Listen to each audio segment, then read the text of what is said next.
इतने दिनों से मेरे जैसे भूतों की कहानियां देख रहे हो, लेकिन अभी तक सब्सक्राइब नहीं किया। क्यों?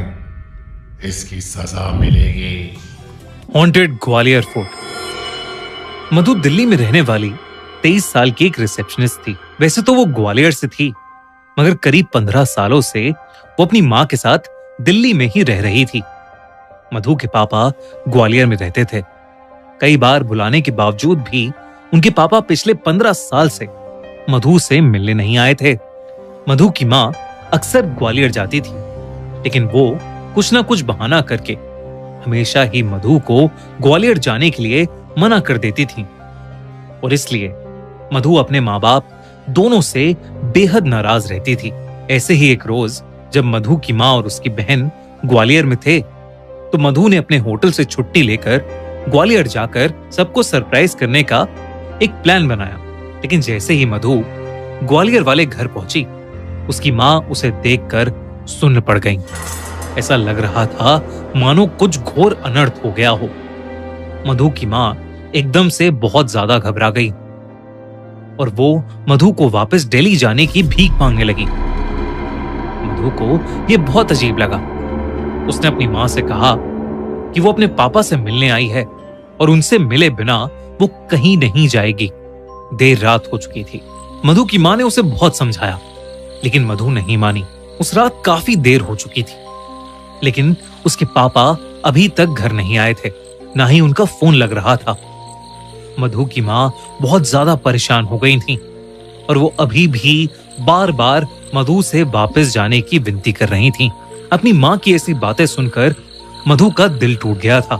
उसे लगने लगा कि शायद उसके पापा उससे मिलना ही नहीं चाहते, और इसलिए उसने अपनी माँ की बात मान ली और वो घर से रेलवे स्टेशन के लिए निकलने ही वाली थी कि अचानक उसे चक्कर आने लगे और वो घर की चौखट पर बेहोश होकर नीचे गिर गई।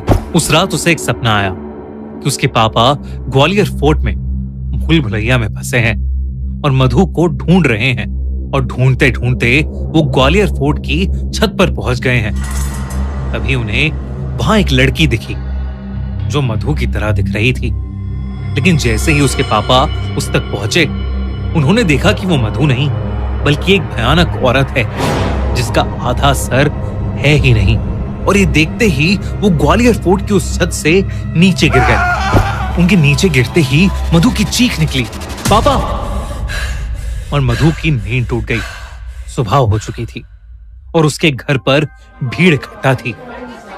मधु की माँ ने उसे बताया कि कल रात मधु के पापा ने ग्वालियर फोर्ट की छत से कूदकर अपनी जान दे दी। जब ये बात मधु ने सुनी तो उसका दिल पूरी तरह चकनाचूर हो गया। सब लोगों के जाने के बाद वो तुरंत अपनी माँ को साइड में ले गई और अपने सपने के बारे में बताने लगी। और तब उसकी माँ ने मधु को कुछ ऐसा बताया जिसे सुनकर मधु की रूह कांप गई।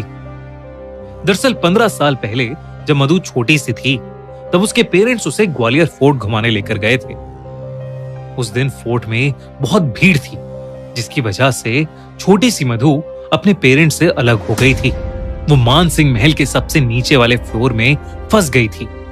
दोस्तों, गुजरात में 2002 में कुछ ऐसा हुआ था जिसने पूरे इंडिया को हिलाकर रख दिया था। मुजफ्फरनगर से अहमदाबाद जाने वाली साबरमती एक्सप्रेस जब गोधरा में रुकी तो अचानक उसके 2 डब्बों में आग लग गई और 59 लोग यानी 59 लोगों की जलकर उस ट्रेन के अंदर मौत हो गई। लेकिन वो आग लगी तो लगी कैसे?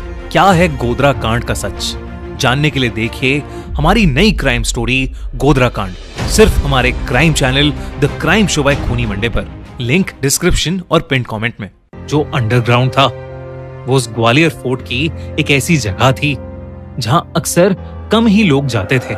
उस जगह को रात में अक्सर बंद कर दिया जाता है, क्योंकि लोग कहते हैं कि ग्वालियर फोर्ट की उस जगह में रात को मुगलों और अंग्रेजों के जरिए मारे और सताए गए राजा रानियों की आत्माएं भटकती हैं। इन्हीं सब बातों से मधु के पेरेंट्स का डर बढ़ता जा रहा था, लेकिन फिर भी उन्होंने गार्ड्स को बताया कि उनकी बेटी मधु अंदर रह गई है।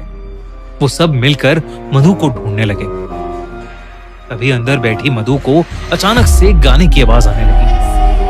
उठकर उस आवाज की तरफ गई देखते ही देखते मधु को अपने आगे चल रही एक परछाई नजर आई। मधु ने उसे आवाज लगाई तो वो परछाई हवा में कहीं गायब हो गई। तभी मधु को ऐसा लगा कि जैसे उसके पीछे कोई खड़ा है। वो पलटी तो उसने देखा कि सफेद लहंगे में एक औरत उसके सामने खड़ी है। उस औरत का भयानक चेहरा देख नन्ही सी मधु की चीख निकल गई। उसका आधा चेहरा था ही नहीं और उसके हाथों और पैरों में कीड़े चल रहे थे। ये देखकर मधु बहुत ज्यादा डर गई और भागकर किसी कमरे में घुस गई। उसने दरवाजा अंदर से लॉक कर लिया और जोरों से रोने लगी।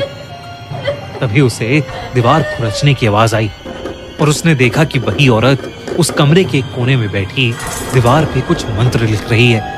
उसके हाथ में सफेद रंग का पाउडर है। मधु उसे देखकर वहीं जम गई। तभी उस औरत ने अपना चेहरा धीरे से पलटा और मधु की तरफ रेंगती हुई आने लगी। उसने मधु की आंखों में झांका और उसके माथे पर वो व्हाइट पाउडर लगा दिया। मधु को तभी चक्कर आने लगे और वो वहीं बेहोश हो गई। अगली सुबह मधु का बेहोश शरीर अपने आप उसी पॉइंट से मिला जहां से उसके पापा ने छलांग लगाई थी। इसके बाद मधु उठी ही नहीं। उसके पेरेंट्स उसे कई डॉक्टर्स के पास लेकर गए मगर कोई समझ ही नहीं पाया कि आखिर वो बेहोशी की हालत में क्यों फंस गई थी। उसकी सांसें तो चल रही थीं, लेकिन वो अपनी आंखें खोल ही नहीं पा रही थी। ऐसा लग रहा था कि जैसे वो कोमा में चली गई हो। तब मधु की मां एक पंडित को बुला के लाई, जिन्होंने मधु को देखते ही बता दिया कि मधु को महल की एक मरी हुई रानी की दासी का श्राप लग गया है, जिसकी आत्मा वहां अपने मौत का बदला लेने के लिए भटक रही है। उन्होंने बताया कि मधु के अंदर एक शैतान वास करने लगा है और वो धीरे धीरे मधु की जान ले लेगा। मधु के पापा उसे बहुत प्यार करते थे और वो कुछ भी करके अपनी बेटी को बचाना चाहते थे। उन्होंने उस पंडित से कोई ना कोई हल निकालने की विनती की। उन्होंने कहा कि मधु के अंदर की शैतानी आत्मा के प्रभाव से बचने के लिए किसी को मधु के बदले अपनी बलि देनी होगी, जिसमें उस इंसान को उस आत्मा की गुलामी करनी होगी, जिसमें शायद उनकी जान भी चली जाए। मधु के पापा ने कहा कि वो जिंदगी भर उस आत्मा की गुलामी करेंगे, लेकिन मधु को कुछ नहीं होने देंगे। उस पंडित ने एक बहुत बड़ी पूजा की, जिसमें मधु और मधु के माँ बाप साथ में थे। पूजा के दौरान मधु ने आंखें खोली तो उसकी पूरी आंखें लाल थीं और वो उस पंडित को बुरा भला कहे जा रही थी। अचानक ही उस पंडित ने उस पर मंत्र पढ़ते हुए लाल मिर्च का पाउडर फेंका और मधु बेहोश हो गई। कुछ ही पलों में मधु के पापा भी बेहोश हो गए।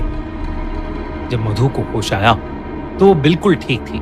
पंडित ने बोला कि मधु को ग्वालियर से जितना दूर हो सके ले जाओ, और इसलिए मधु की मां उसे लेकर दिल्ली चली गई, क्योंकि उसके पापा अब उस शैतानी आत्मा के गुलाम थे, इसलिए वो ग्वालियर छोड़कर नहीं जा सकते थे। मधु के जाने के बाद उस आत्मा का श्राप उसके पापा पर चढ़ने लगा। उसके पापा की जॉब चली गई और वो बहुत बीमार रहने लगे। लेकिन जब मधु वापस ग्वालियर आई तो वो आत्मा मधु की जान लेना चाहती थी, लेकिन उसके बदले उसके पापा ने अपनी जान उस आत्मा को दे दी। अपनी मां की पूरी बात सुनकर मधु रोने लगी और अपनी मां से माफी मांगने लगी। मधु की मां को उस पर तरस आ गया और उन्होंने अपनी बेटी को गले लगा लिया। उन्होंने मधु को बताया कि उसके पापा उससे बहुत प्यार करते थे और किसी भी हालत में उसे प्रोटेक्ट करके रखना चाहते थे। इस घटना के बाद मधु और उसकी मां ने ग्वालियर हमेशा हमेशा के लिए छोड़ दिया। आज भी ग्वालियर फोर्ट से जुड़ी कई ऐसी खबरें आती हैं जहां लोग वहां से कूदकर अपनी जान दे देते हैं। आपको क्या लगता है, क्या ग्वालियर फोर्ट सच में हॉन्टेड है या ये सब सिर्फ एक अफवाह है? हमें कमेंट्स में जरूर बताइए। और अगर आपको इंडिया की कोई हॉन्टेड जगह पता है जिस पर आप चाहते हैं कि हम वीडियो बनाएं, तो हमें कमेंट्स में जरूर बताइए।